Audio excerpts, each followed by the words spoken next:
President Donald Trump is accusing Canada of financially retaliating against the U.S., and so he's vowed that starting on August 1st, he will impose a 35% tariff on all Canadian goods going.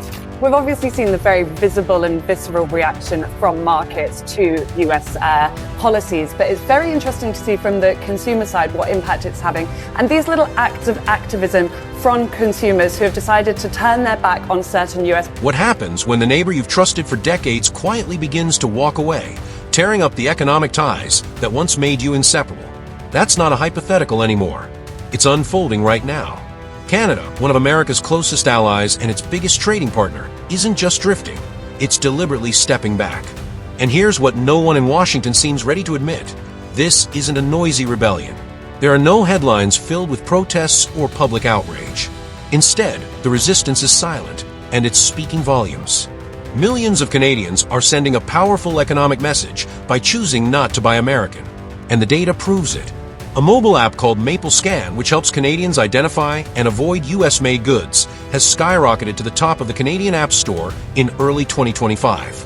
Simultaneously, by Canadian campaigns are fueling a surge in economic nationalism not seen in generations.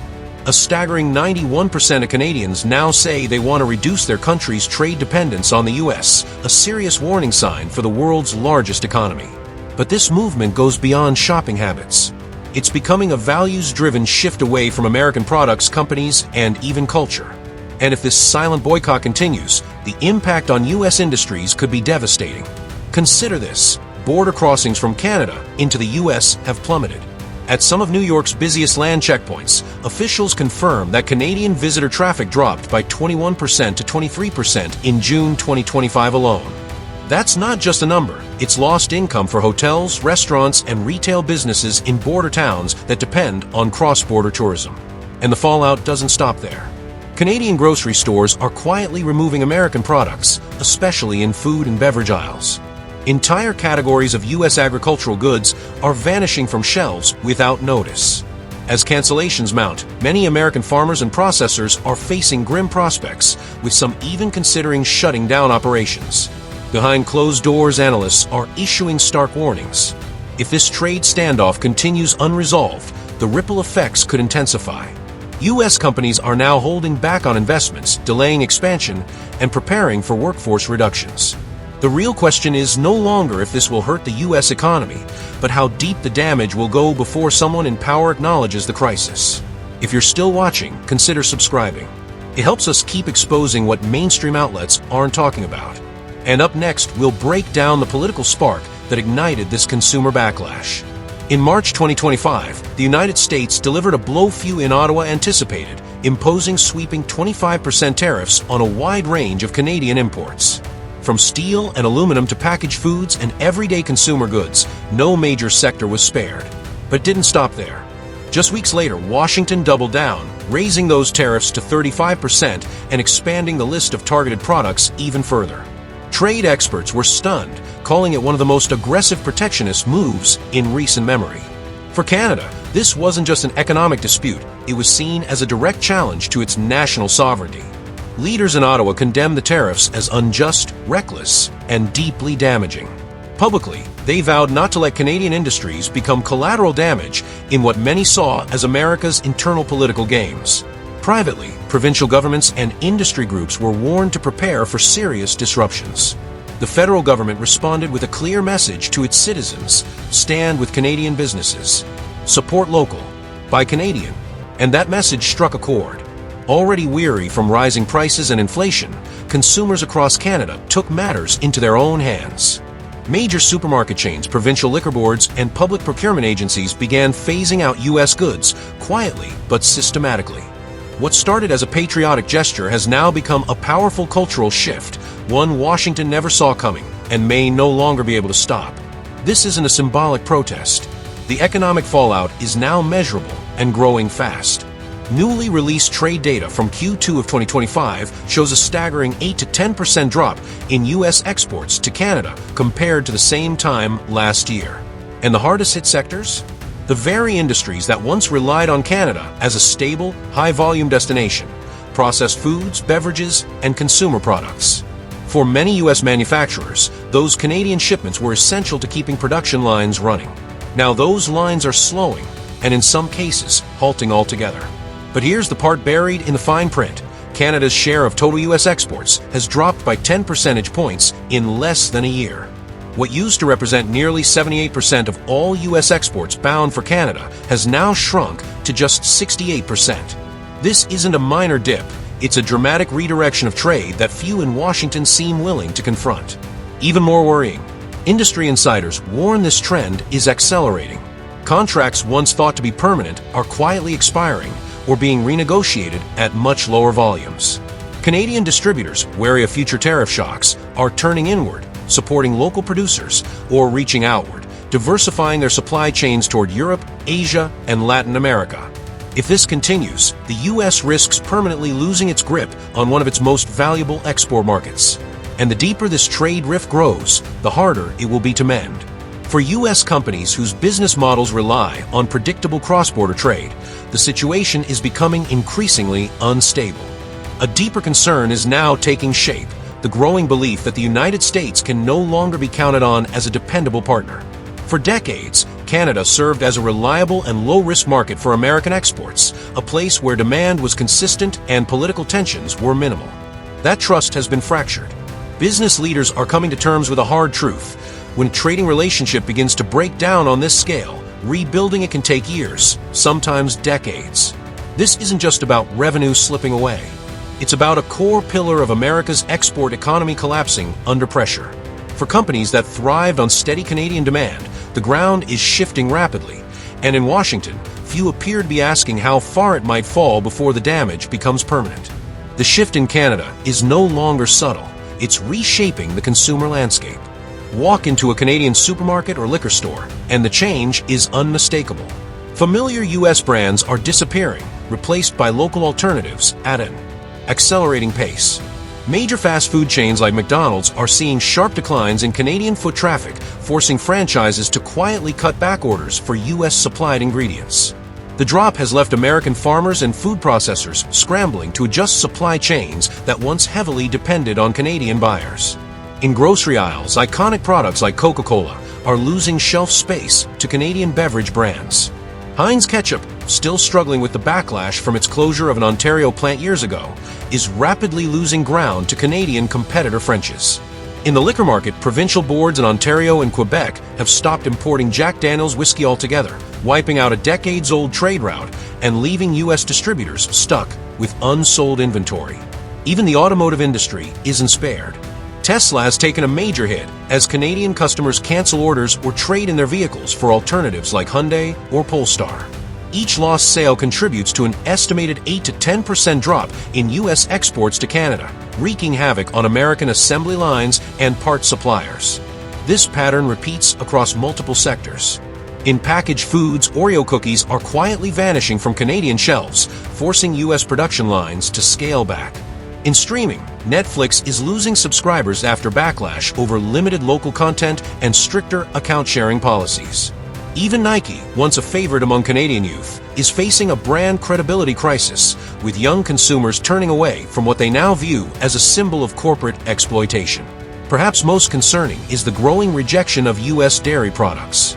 Canadian consumers are deliberately choosing locally made milk, cheese, and yogurt over American imports, a trend already putting pressure on U.S. dairy farms and processors.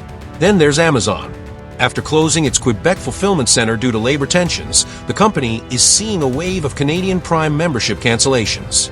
Every canceled account and disrupted delivery is another lost revenue stream. What's happening here isn't just symbolic. It's a fundamental, far-reaching realignment of consumer behavior in one of America's most critical export markets, and many U.S. executives never saw it coming. Canada is undergoing a coordinated cultural and economic shift, one that amounts to a widespread rejection of American brands. Canadian consumers are systematically moving away from U.S. products, unraveling long-standing supply chains and sending shockwaves through industries that once considered Canada a safe and loyal market. The question for many U.S. companies now isn't how to grow in Canada, it's whether they can even survive there. What started as a quiet backlash has evolved into a lifestyle transformation. According to new survey data from the Angus Reid Institute, this shift is now deeply rooted in Canadian behavior. A striking 78% of Canadians say they are committed to buying locally made products whenever possible. Meanwhile, 59% openly admit they are actively avoiding American goods. Even more telling, 85% say they have already replaced or plan to replace US-made products in their daily lives. This movement is no longer driven by fleeting political tensions or symbolic gestures. It's about embedding new consumer habits that are now shaping everything from food choices to travel plans. Nearly half, 48% of Canadians surveyed said they have canceled or postponed trips to the United States. That choice hits directly at the heart of a cross-border tourism economy once worth billions. For hotels, restaurants, and airlines that relied heavily on Canadian visitors, this isn't just a slowdown, it's a looming crisis. Border towns are beginning to feel the sting of choices made quietly but consistently in Canadian households. And fueling this transformation is a new generation of technology designed to help consumers take control. Mobile apps like Buy Beaver, Oscanada, and MapleScan have quickly become standard on Canadian smartphones. These tools allow users to scan product barcodes and instantly see where an item was made. Buy Beaver alone has surpassed 150,000 downloads in just the first few months of 2025 that what once required research and effort, tracing supply chains and verifying origins, now takes just seconds. Every purchase has become a conscious decision, a personal vote for local industry and economic independence. But this rising tide of selectivity has triggered a troubling response from some companies.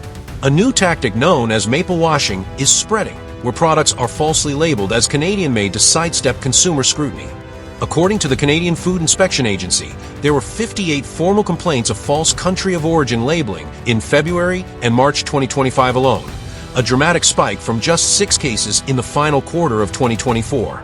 Regulators are now under pressure to crack down, not only to protect consumers, but to safeguard the credibility of genuinely Canadian producers. That what's most significant is how deeply this shift has taken root. These aren't temporary protest behaviors, they're lasting changes in consumer psychology. Avoiding US brands is no longer just a political stance for many Canadians, it has become second nature. It's a cultural reset in progress, where buying Canadian isn't just a preference, it's a principle. For American companies, this isn't just another trade dispute, it's something far more dangerous. Unlike tariffs, which can be negotiated or lifted, consumer habits are stubborn. Once formed, they often last a generation. And now those shifting preferences are being locked into law. What started at the supermarket checkout has reached the halls of government, and the transformation is accelerating. Provincial governments across Ontario, British Columbia, and Quebec are no longer simply encouraging people to buy local, they're making it mandatory. Procurement policies are being rewritten from the ground up. Key public purchasing systems, including Canada's major liquor distributors, the LCBO in Ontario and the SAQ in Quebec, have issued formal orders to remove US products entirely from their supply chains. American wines, whiskeys, and countless consumer goods are being phased out with a precision typically reserved for national security. But the biggest shock came from Ottawa. In March 2025, the federal government passed the One Canadian Economy Act, a sweeping law designed to dismantle the final trade barriers between provinces and redirect public contracts to domestic companies. Its goal is clear: to build a resilient, self-sufficient Canadian economy that's no longer vulnerable to foreign tariffs or global supply chain turmoil. By giving priority to local suppliers at every level of government spending, this law is reshaping Canada's economy in permanent ways, far beyond any temporary trade dispute. And for US companies, the implications are profound. Losing shelf space in retail stores is damaging, but being cut off from government procurement, the single largest source of consistent purchasing in Canada, is a devastating blow. Multi-year contracts that once ensured steady revenue for American exporters are now being awarded exclusively to Canadian firms. US companies that helped develop these projects over decades are suddenly being pushed out with no clear way back in. Industry analysts warn this may be a turning point. Once Canadian procurement systems shift their networks to operate without American inputs, there may be no going back. This isn't just a political maneuver, it's a structural rewiring of the Canadian economy. For decades, the US saw Canada as its most secure, most dependable export market. But that era may be ending. The rise of Buy Canadian has gone from a slogan to a national policy, and it's becoming a deeply rooted lifestyle choice. And here's what's even more alarming for U.S. businesses: the movement is spreading.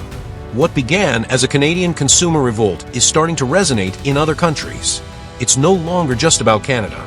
The rejection of American products is evolving into a broader global reckoning, with consequences that could reshape international trade for years to come. New polling from Ipsos in June 2025 has sent a clear signal across the Atlantic. 41% of Europeans now say they would avoid US-made products if they perceive American trade policies as unfair. This isn't just a data point, it's a warning shot. Canada's push toward economic self-protection is no longer a North American phenomenon. It's beginning to echo across global markets, and for American companies, the consequences could be devastating. Europe remains one of the United States' largest and most critical export markets. But European consumers are increasingly uneasy, not just about US products, but about the policies behind them. Corporate leaders across the EU are quietly weighing whether it's worth the risk to stay tied to American supply chains. Many fear that one sudden tariff decision out of Washington could leave their shelves full of goods that customers no longer want. This threat is no longer theoretical. It's already being factored into boardroom decisions and risk assessments across Europe. And we're seeing the fallout in real time. In the travel sector, for example, the impact is already brutal. Canadian travel to the US has plummeted by a staggering 70% in the first month of the trade war, gutting cross-border tourism and decimating small-town economies that once relied on it. At the same time, US bookings from European travelers have dropped 17%, and industry insiders warn that number could rise as anti-American sentiment hardens. These aren't just missed vacations, they're billions in lost revenue. Thousands of jobs in hotels, airlines, restaurants, and rental companies, already vulnerable after the pandemic, are now back on the chopping block. What makes this trend even more alarming is the momentum behind it. European consumer advocacy groups are beginning to organize, calling for campaigns to hold US corporations accountable for what they describe as economic coercion. Behind the scenes, procurement officials in major European cities are reevaluating their supplier lists. Several have already told industry publications that they're actively seeking non-US alternatives to reduce exposure. What was once a niche discussion among trade experts is now bleeding into mainstream politics. And yet, Washington seems frozen, locked in debates over tariff tables and domestic messaging while the rest of the world moves on. As America argues internally, the global marketplace is rewriting the rules. If Europe follows Canada's lead with its own consumer boycotts or procurement bans, the fallout for US exporters could be catastrophic. This is about more than lost sales. It's about losing trust on a global scale. And trust, once broken, isn't easily repaired. The question is no longer if this ripple effect will spread. It's how far and how fast before we reach a global tipping point. When that happens, the damage won't just hit the bottom line. It will strike at the very heart of America's economic reputation. A trust deficit that could take decades, even generations, to rebuild. What we're witnessing now goes far beyond price tags or product quality. This is no longer just a trade dispute. It's a full-blown crisis of trust.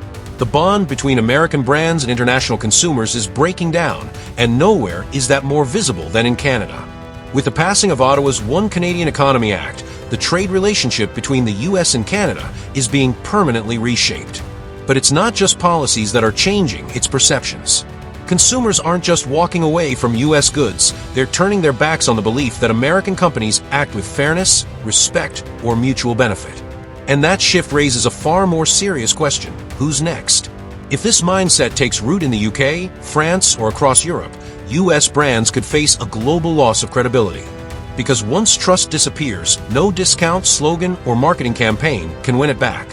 This is the reality Washington and many American corporations are struggling to understand. They're treating this like a numbers game, focusing on tariffs and trade balances, while consumers are responding to something much deeper: values, independence, and control over their own economies. And when that becomes the battlefield, the traditional American playbook stops working. The silent boycott may not dominate headlines, but its effects are everywhere. U.S. products are quietly vanishing from Canadian households, workplaces, and public institutions. And the message is spreading: when trust is broken, markets move on. For U.S. companies, time is running out. Regaining consumer confidence will take more than temporary discounts or flashy ads. It will require a fundamental change in how American businesses treat their global partners and their customers. Because if this wave of economic nationalism continues to spread, and the warning signs in Europe say it already is, there may be no path back. So here's the real question. Is this the start of a permanent realignment in global trade, one where the United States ends up on the outside looking in? Or can American brands change course before the damage becomes irreversible? Thanks for watching. If this message resonated with you, don't forget to like, share, and subscribe. Every click helps amplify the truth.